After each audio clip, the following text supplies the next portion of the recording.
Anan nagsasalita tol.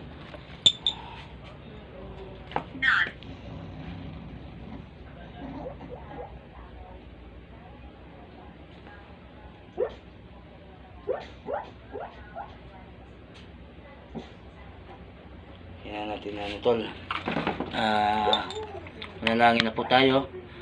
Nanay Teresa, kailangan natin manalangin at sabayan niyo po ako sa aking ipapanalangin po sa inyo.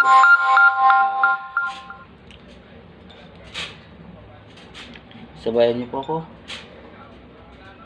Lumapit kayo dito sa akin, Nanay. Nanay Teresa, lumapit lang kayo. Tayo manalangin po tayo para ay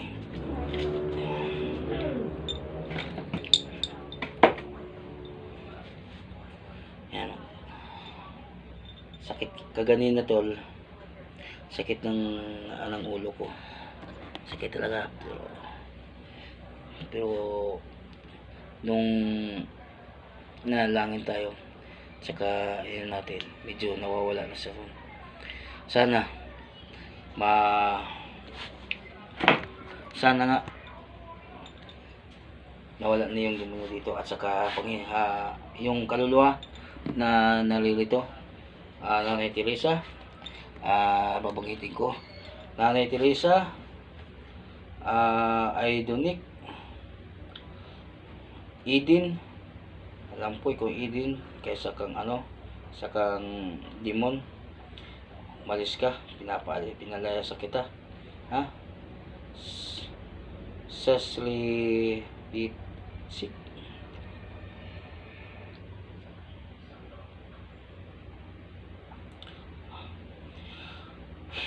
Manalangin na po tayo.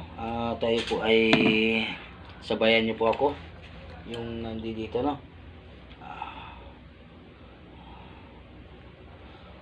Ama namin Diyos, banal ka po, nakapangyarihan sa lahat. Ama, nagpapasalamat po ako ng maraming sa iyo, at ginabayan niyo po ako at sinamahan niyo po ako sa aking po itong unang pag-explore po dito sa bahay na ito, na katagal na po, nung 80s pa po itong bahay na tinirahan lang po na ngayon, at hindi ba ko, pero yung mga kaluluwa po, Panginoon Hesus, na hindi pa po nakakaakyat, nandito pa po, inaambala po sila.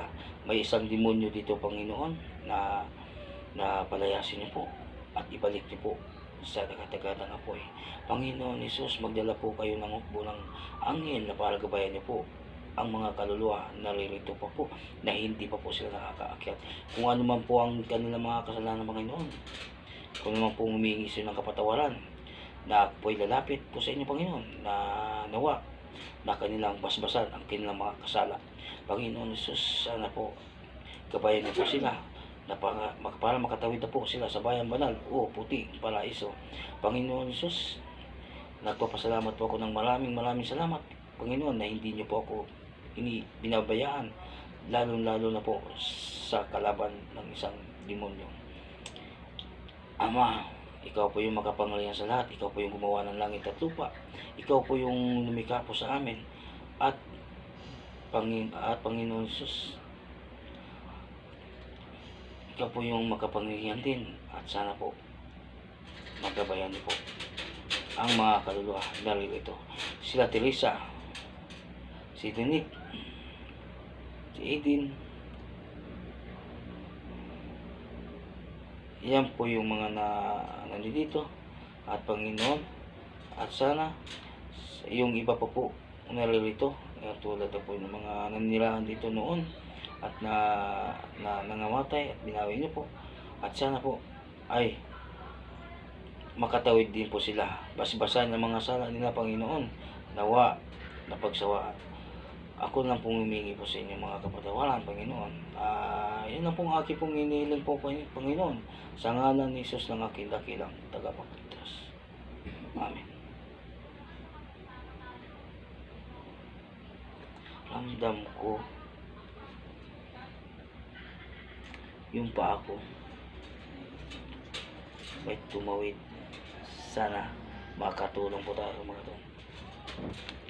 Sana nakatawid na po tayo, Panginoon.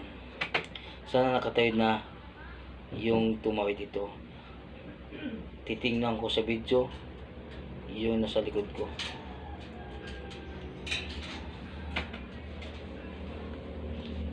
Yan lang po mga katol. At nagpapasalamat po ako sa marami, lalo na sa mga taga yung iba po ng mga taga support, at lalo na yung mga team Dusky and team Kuya Red. Dito lang din po ako, Kuya Red at Dusky team, nagsusuporta po sa inyo. Ako po ay isang si Kuya Sam SG Ghost Hunter 09 at Hunter ng Luzon. Yun lang po ang aking pong kahilingan, ay yung mga kaluluwa, dapat hindi natin sila kinakatakutan. Sila, humingi po sila ng tulong, kailangan po natin sila ay panalangin. Kung ano man po ang kanilang mga hinain, kailangan nila, iwanan nila ang bigat na nadadalama. Huwag na po nila dalin-dalin yun, bigat na nadadalama. Kailangan nila iwan yun. Kasi wala na po tayo na nasasagap, wala na po tayong kaganina. Grabe po yung bigay, yung YouTube, grabe po yung kaganina. Pero grabe tol, 90%, bakit naging 70 na lang? Grabe yung ano ko, bakit ang bilis malubat. Ilang oras pa lang ako, pero grabe ang bilis na nalubat. Kinukuha kasi nila tol, nag-ano sila sa energy, dito sila sa cellphone. Yun lang po mga tol. Guess me again, Kuya Sam SG Gusanter 09. Yun lang, abangan niyo po ang mga susunod po sa aking pag-i-explore sa building na to. Yun lang. Good morning po sa inyo lahat. Ciao.